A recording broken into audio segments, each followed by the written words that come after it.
Matapos ang mga buwan ng masidhing negosasyon sa iba't ibang lungsod at sa maraming antas, posibleng malapit ng magkasundo ang Israel at Hamas sa isang kasunduan sa ceasefire. Ngunit kahit na makarating sa isang kasunduan na malayo pa sa kasiguruhan, maaaring magtagal lamang ito ng ilang linggo bago bumagsak at muling sumiklab ang digmaan sa Gaza. Habang naghahanda ang mga senior negotiator para sa pulong ngayong katapusan ng linggo sa Cairo, may ilang mga mahahalagang issue pa rin na pinag-uusapan tungkol sa posibleng 3 yugto ng kasunduan. Ngunit malinaw na ipinahayag ng Israel na pagkatapos ng unang 6 na linggong yugto, ang pahinga sa labanan ay maaaring manatiling pansamantala lamang at hindi ito handang pumayag sa isang permanenteng ceasefire. Ipinahayag ng punong ministro ng Israel na si Benjamin Netanyahu sa noong huling bahagi ng June na handa siyang pumasok sa isang bahagyang kasunduan na magpapabalik sa ilang tao. Gayunpaman, binigyang diin niya na determinado pa rin silang ipagpatuloy ang digmaan matapos ang pansamantalang ceasefire upang makamit ang layunin na sirain ang Hamas at hindi niya daw ito isusuko. Walang indikasyon na nagbago ang posisyon ng Israel at ang katotohanang ang ganitong tindig ay hindi lumalabag sa kasunduan na pinag-uusapan ay isang tagumpay para sa Israel sa negosasyon. Pinapayagan nito ang Israel at ang Hamas na iwanan ang mga talakayan pagkatapos ng unang 6 na linggong yugto at ipagpatuloy ang digmaan. Ang tagumpay na ito ay isang pagbibigay daan din ng grupong militante na Hamas na nagpilit para sa isang pansamantalang ceasefire na tuloy-tuloy na magiging permanenteng kasunduan at pagtatapos ng digmaan. Dahil alam na ang matagal nang inaasam na kasunduan ay hindi garantisadong magdudulot ng pagtatapos sa digmaan, binawasan ng mga opisyal ng Estados Unidos ang kanilang mga inaasahan at nakatuon sa pagkuha muna ng isang panahon ng katahimikan, kahit na pansamantala lamang ito na umaasang sapat na ang magiging presyur sa maraming aspeto sa panahon ng ceasefire upang maiwasan ang muling pagsiklab ng karahasan. Ang Egypt ay naghahanda upang ihatid ang pinakabagong mungkahi ng Israel tungkol sa Philadelphia Corridor sa Hamas matapos isumite ng Israel ang isang binagong plano noong Huwebes. Habang patuloy ang pagsisikap na makamit ang isang kasunduan sa ceasefire upang pahintuin ang labanan sa Gaza, ang bagong mungkahi ng Israel na naglalaman ng mapa kung saan ilalagay ang mga sundalo ng Israel ay nagbabawas sa bilang ng mga sundalo at mga posteng militar sa kahabaan ng strategic corridor na nasa border ng Egypt mula sa naunang posisyon ng Israel ayon sa mga reports. Tinanggihan ng mga negosyador ng Egypt ang naunang mapa ng Israel, ilang araw na ang nakararaan, at tumangging ipasa ito sa Hamas. Ang Philadelphia Corridor ay nasa katimugang Gaza sa border ng Egypt, na kasalukuyang kontrolado ng Israel Defense Forces. Ang deployment ng mga sundalo ng Israel sa kahabaan ng Philadelphia Corridor sa unang yugto ng isang kasunduan sa ceasefire ay naging pangunahing punto ng hindi pagkakaintindihan sa pagitan ng Israel at Hamas. Nais ng Israel na panatilihin ang kontrol sa border zone, samantalang sinasabi ng Hamas na dapat umatras ang mga puwersa ng Israel mula sa lugar. Ang tugon ng Hamas sa bagong mungkahi ay magiging kritikal sa pagtukoy kung ipadadala nila ang kanilang mga negosyador sa inaasahang pulong sa Cairo sa linggo. Kung sila ay dadalo, posibleng magkaroon ng tunay na negosasyon ang dalawang panig, kung saan ang bawat delegasyon ay magkakaroon ng sariling kwarto at ang mga mediator mula sa Egypt at Qatar ay magiging tagapamagitan na magpapalitan ng impormasyon sa pagitan ng dalawa. Ang bagong mungkahi ay produkto ng isang oras na pulong sa pagitan ng punong ministro ng Israel na si Benjamin Netanyahu at ng kanyang negotiating team noong Huwebes, kung saan sumang-ayon si Netanyahu na bawasan ang bilang ng mga tropa.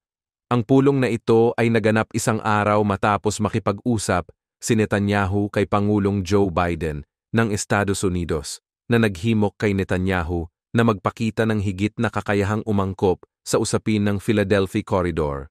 Ayon sa Amerika, handa pa rin ang Iran na gumawa ng aksyon kung nais nila at hindi nila ipinagpapalagay na hindi na maglulunsad ng pag-atake ang Iran laban sa Israel.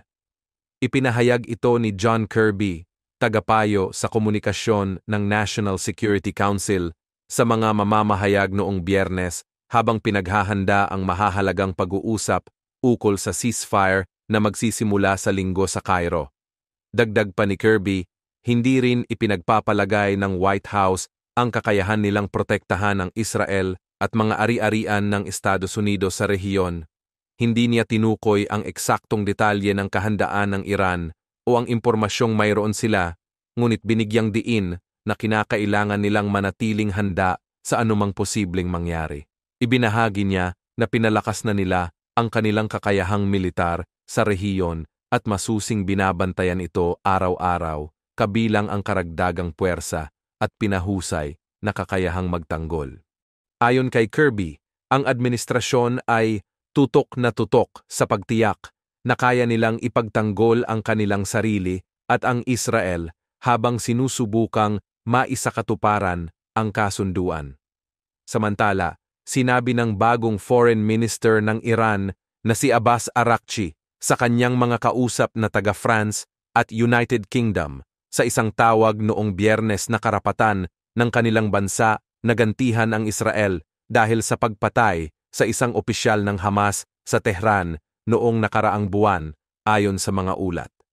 Sinisisi ng Iran ang Israel sa pagpatay kay Ismail Haniyeh, leader ng Hamas, noong July 31 na tinukoy ni Araghchi bilang isang hindi mapapatawad na paglabag sa seguridad at soberanya ng Iran. Dagdag pa niya, ang pagpaparusa sa mananalakay ay karapatan ng Iran. Hindi naman kinumpirma o itinanggi ng Israel ang kanilang kaugnayan sa pagkamatay ni Haniyeh sa kabisera ng Iran. Ayon sa mga eksperto, ang patuloy na pagsuporta ng Iran sa mga hakbang na maaaring magdulot ng digmaan ay isang malinaw na indikasyon ng kanilang agresibong estratehiya. Maraming eksperto ang naniniwala na ang digmaan ay malapit na at ang kanilang mga pahayag ay nagpapakita ng pagkabahala sa posibleng pagkasira na maidudulot nito. Ang pahayag ni John Kirby ay nagpapahiwatig na ang Estados Unidos ay hindi nagpapabaya sa posibilidad ng isang pag-atake mula sa Iran. Ang patuloy na pagpapalakas ng kakayahang militar ng Amerika at Israel sa rehiyon ay bahagi ng kanilang paghahanda sa anumang banta. Sa kabilang banda, ang pahayag ni Foreign Minister Abbas Araghchi ng Iran na nagbabadya ng paghihiganti laban sa Israel dahil sa umano'y pagpatay sa isang opisyal ng Hamas ay nagdaragdag sa lumalalang sitwasyon. Ayon sa mga eksperto na hindi sumasang-ayon sa mga hakbang ng Iran, ang mga pahayag ni Araghchi ay lalo lamang nagpapainit sa sitwasyon at nagpapakita ng walang humpay na agresyon. Naniniwala sila na ang pagpupumilit ng Iran na gumanti ay maaaring magbunsod ng mas malalim na hidwaan, na hindi lamang maglalagay sa rehiyon sa panganib, kundi magdudulot din ng mas malawakang kaguluhan. Noong nakaraang buwan, nagbabadya ang tensyon sa gitnang silangan matapos ang pagpaslang kay Ismail Haniyeh, isang lider pampulitika ng Hamas, sa Tehran.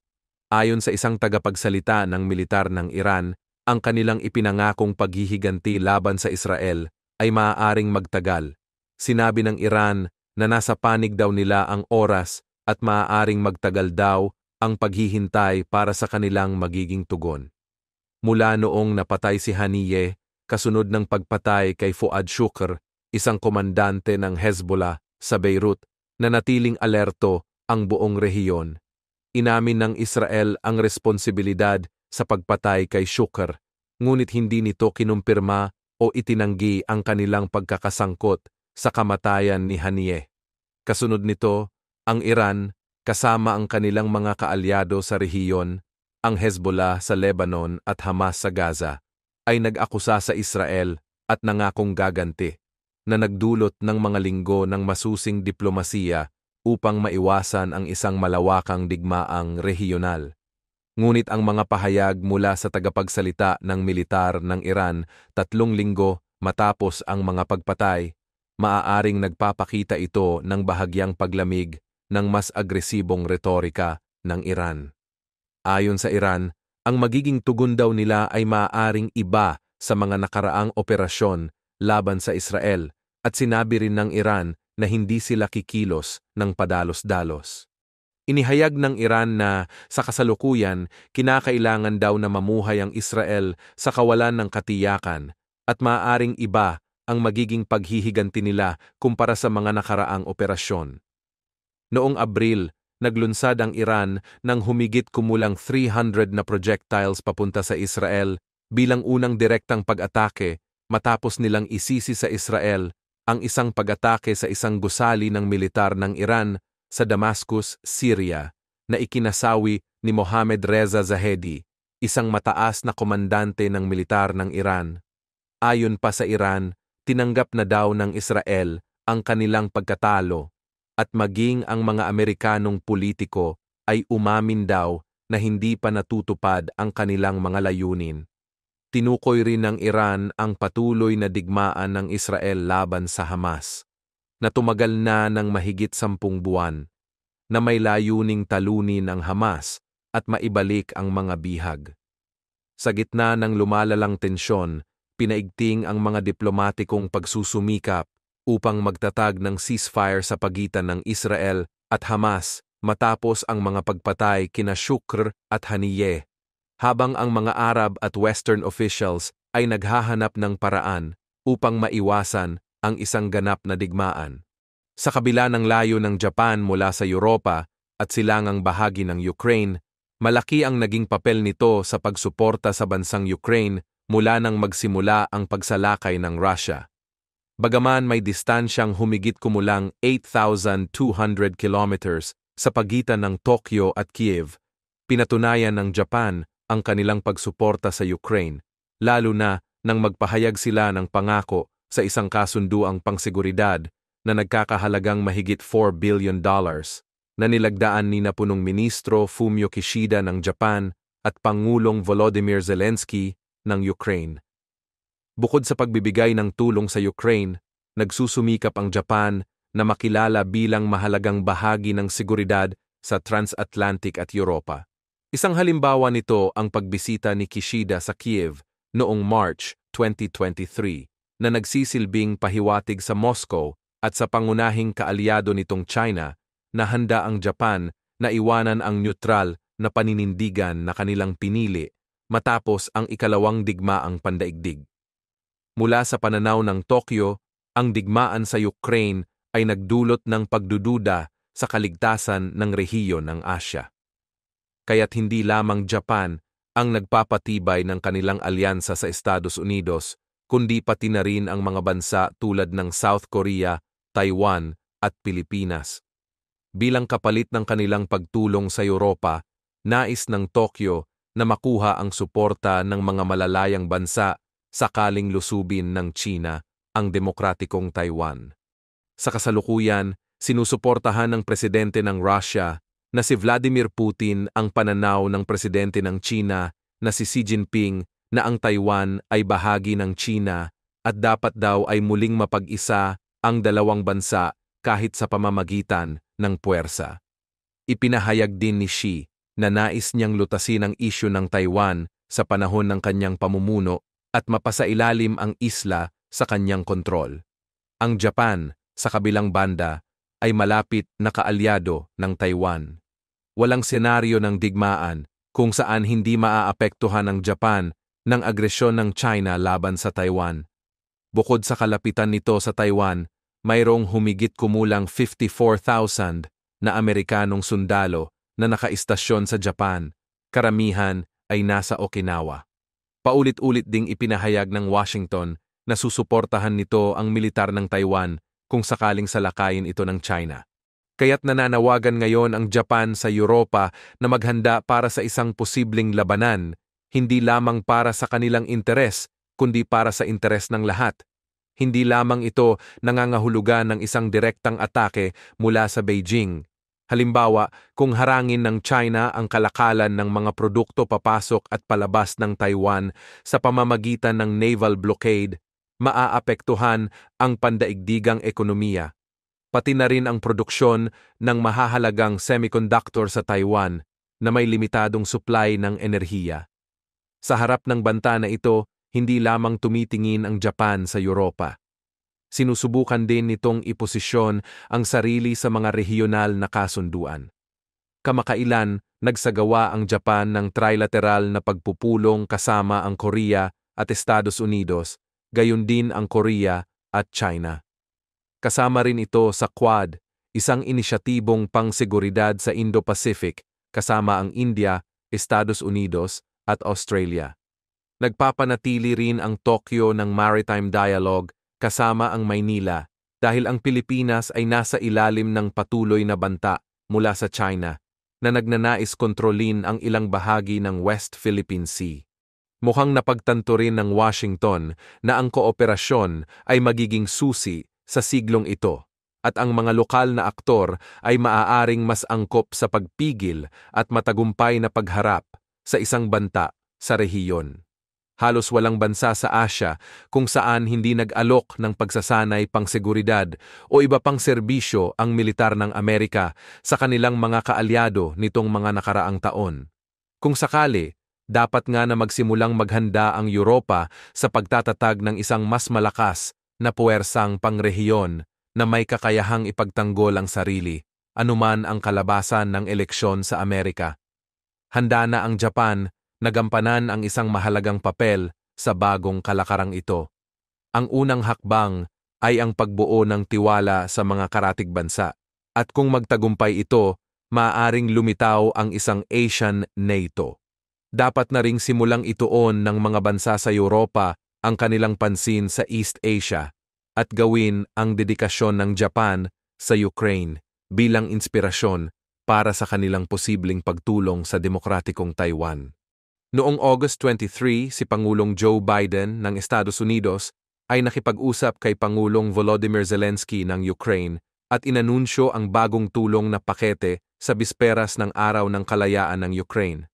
Ayon sa mga reports, ang Estados Unidos ay naghahanda upang mag-anunsyo ng isang military aid package na nagkakahalaga ng humigit kumulang $125 million para sa Ukraine.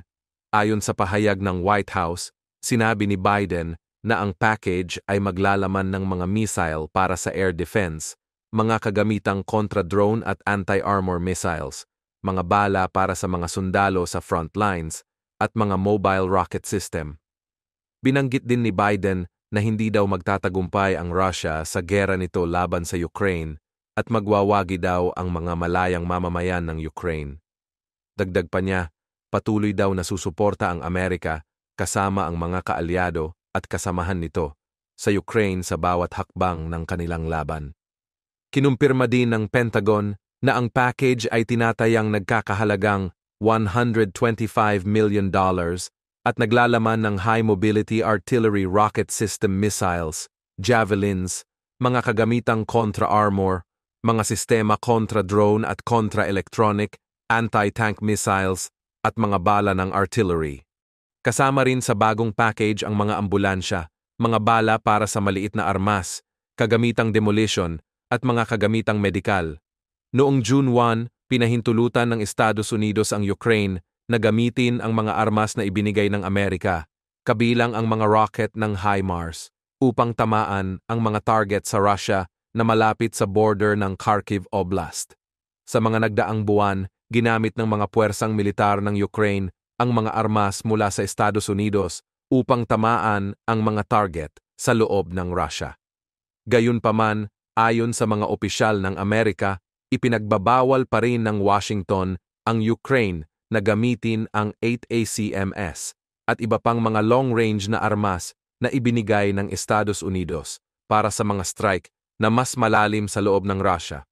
Ang bagong military package ay magmumula sa Presidential Drawdown Authority, isang mekanismo na nagpapahintulot sa Pangulo na magbigay ng mga armas sa mga kaalyado mula sa kasalukuyang stockpile ng Estados Unidos. Ayon sa mga eksperto, bagamat madalas magbanta ang Iran laban sa Israel, hindi magtatagumpay ang Iran sa isang digmaan laban sa Israel. Ang Israel ay may mas matatag na militar at ekonomiya kumpara sa Iran, kaya't malabo para sa Iran na manaig sa anumang direktang labanan. Ang mga pahayag at banta ng Iran ay bahagi ng kanilang estratehiya upang magpakita ng lakas, ngunit hindi nito kayang tapatan ang kapangyarihan ng Israel sa aktwal na digmaan. Ang Israel ay kilala sa buong mundo bilang isa sa mga bansa na may pinakamalakas na militar. Ang kanilang mga puwersang militar ay mayroong modernong teknolohiya, advanced na armas, at mataas na antas ng pagsasanay. Samantalang ang Iran ay may limitadong kakayahan sa kanilang militar, lalo na pagdating sa depensa sa himpapawid at malalayong pag-atake. Dahil dito, mahihirapan ang Iran na manalo kung sakaling magkaroon ng direktang sagupaan sa pagitan ng dalawang bansa. Bukod sa lakas militar, ang ekonomiya ng Israel ay mas matatag at maunlad kumpara sa Iran. Habang ang Israel ay patuloy na lumalago ang ekonomiya, ang Iran ay nahaharap sa mga malalaking hamon dahil sa mga internasyonal na parusa at hindi magandang pamamahala. Ang malakas na ekonomiya ng Israel ay nagbibigay daan sa kanila upang mapanatili at palakasin ang kanilang hukbong sandatahan, habang ang Iran ay nahihirapan dahil sa kanilang ekonomikong kalagayan. Sa kabila ng mga banta ng Iran, naniniwala ang mga eksperto na hindi kayang lampasan ng Iran ang Israel sa anumang digmaan. Ang kombinasyon ng mas malakas na militar at mas matatag na ekonomiya ng Israel ay naglalagay sa kanila sa isang mas paborableng posisyon. Kaya't habang patuloy ang Iran sa pagpapakita ng kanilang tapang, malinaw na ang tunay na kalagayan ay pabor sa Israel.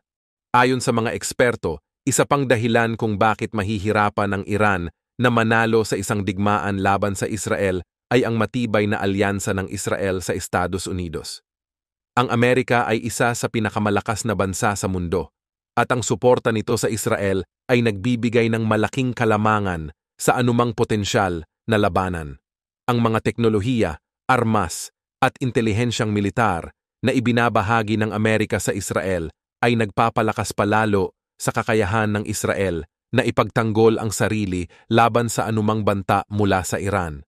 Dagdag pa rito, ang pangako ng Amerika na protektahan ang Israel sa harap ng anumang pagsalakay ay nagbibigay ng matibay na depensa laban sa anumang hakbang ng Iran. Ang pagkakaroon ng isang malakas na kaalyado tulad ng Amerika ay nagsisiguro na hindi lamang ang Israel ang haharap sa Iran, kundi pati na rin ang mga puwersang militar ng Estados Unidos. Sa ganitong sitwasyon, lalong nagiging mahirap para sa Iran na magtagumpay sa anumang digmaan laban sa Israel.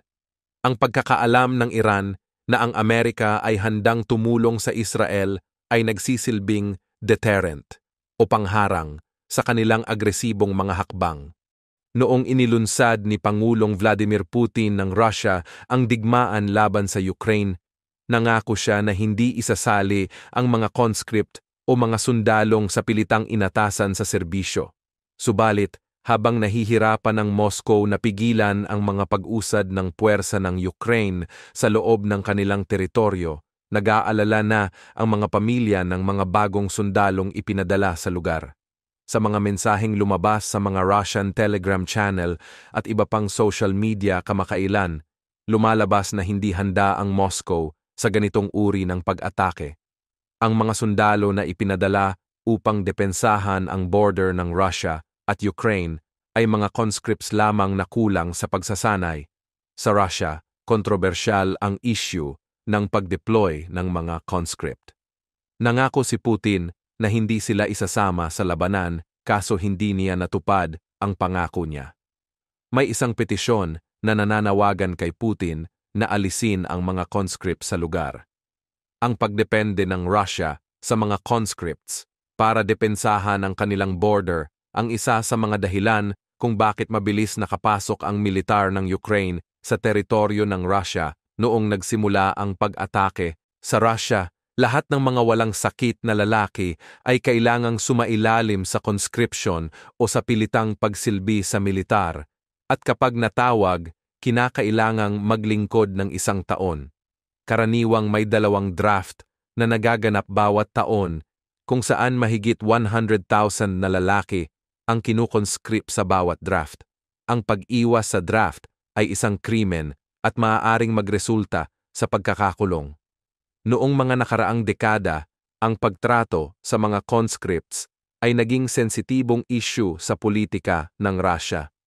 Hindi tulad ng mga profesional na sundalo, ang mga conscripts ay tumatanggap lamang ng limitadong pagsasanay bago sila ipadala sa kanilang mga posisyon. Ayon sa batas, bawal silang ipadala sa ibang bansa at hindi sila dapat sumali sa mga operasyong combat. Sa halip, kadalasang itinatapon ng Russia ang mga conscripts sa mahahabang border ng bansa sa pag-aakalang hindi sila maaabutan ng anumang atake. Subalit, nang biglang lusubin ng Ukraine ang border, ang mga conscripts na ito ay biglaang napasama sa front lines ng labanan na lubhang hindi handa upang ipagtanggol ang kanilang sarili. Kinondena rin ng mga leader ng oposisyon ng Russia ang pagtatalaga ng mga conscripts sa border. Ang Anti-War Committee of Russia, isang grupo ng mga Russian na nasa ibang bansa, ay naglabas ng pahayag na bumabatikos sa presidente ng Russia. Ayon sa kanila, ang kawalan ng anumang makabuluhang unit militar ng Russia sa border noong panahon ng atake, kasabay ng tuloy-tuloy na agresibong operasyong militar sa loob ng mahigit 900 days sa teritoryo ng Ukraine, ay patunay na muli na namang nagsisinungaling si Putin tungkol sa pagprotekta sa Russia. Ayon sa kanila, hindi daw iniintindi ni Putin ang Russia. Ang iniingatan lamang daw ni Putin ay ang kanyang sarili. Upang tugunan ang paglusob ng Ukraine, mukhang inilipat ng Russia ang ilang libong tropa mula sa mga okupadong teritoryo sa loob ng Ukraine ayon sa Amerika. Sinabi ng mga reports na ilang brigada na binubuo ng hindi bababa sa 1,000 soldiers bawat isa, ang tila inilipat patungong Kursk region. Ayon kay John Kirby, tagapagsalita ng National Security Council ng US, tila nililihis ni Putin at ng militar ng Russia ang ilang unit patungo sa Kursk Oblast upang harapin ang mga kilos ng militar ng Ukraine.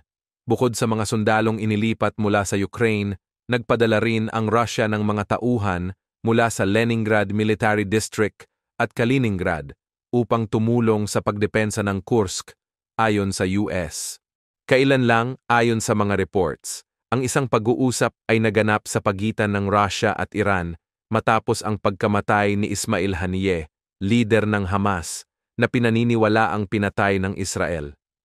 Nagpadala si Vladimir Putin ng mensahe kay Ayatollah Ali Khamenei, ang supreme leader ng Iran, na humihiling ng mahinahong tugon sa pinaghihinalaang pagpatay kay Haniyeh.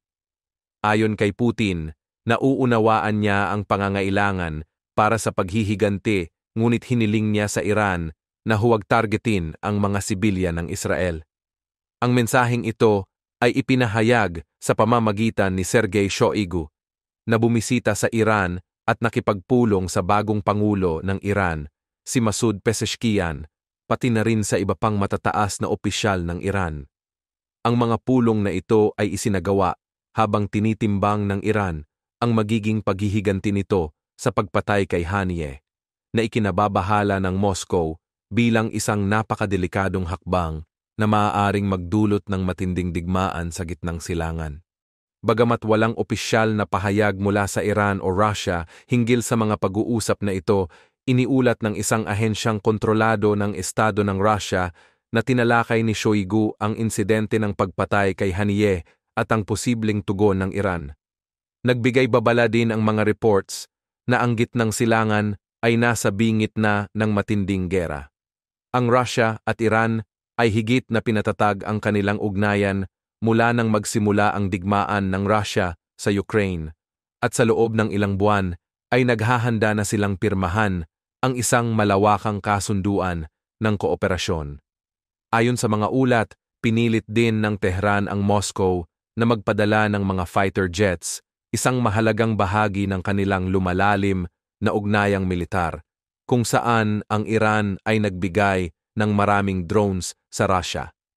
Maraming tao ang nagpahayag ng kanilang pagkondena kay Putin bilang isang hipokrito matapos niyang himukin ang Iran na huwag atakihin ang mga sibilyan dahil ang sarili niyang hukbong militar ay patuloy na nagsasagawa ng mga pag-atake laban sa mga sibilyan sa Ukraine mula nang magsimula ang kanilang paglusob sa bansa noong 2022. Ang ganitong pahayag mula kay Putin ay nagdulot ng malawakang kritisismo dahil walang kredibilidad na magpayo si Putin tungkol sa proteksyon ng mga sibilyan habang ang kanyang sariling militar ay patuloy na nagdudulot ng matinding pinsala sa mga sibilyan sa Ukraine. Sa dami ng ulat at ebidensya na nagpapakita ng mga pag-atake ng militar ng Russia sa mga civilian infrastructure sa Ukraine, marami ang nagtatanong kung paano magagawa ni Putin na magsalita tungkol sa pagpipigil ng karahasan laban sa mga sibilyan sa ibang bansa habang nagpapatuloy ang karahasan sa ilalim ng kanyang pamumuno. Ang mga kritiko ni Putin mula sa mga lider ng ibang bansa hanggang sa mga ordinaryong mamamayan ay nagpahayag ng kanilang pagkasuklam sa ganitong pagkukunwari. Para sa kanila, ang sinseridad ni Putin sa kanyang panawagan ay kaduda-duda, lalo na't hindi tugma ang kanyang mga salita sa mga aksyon ng kanyang militar.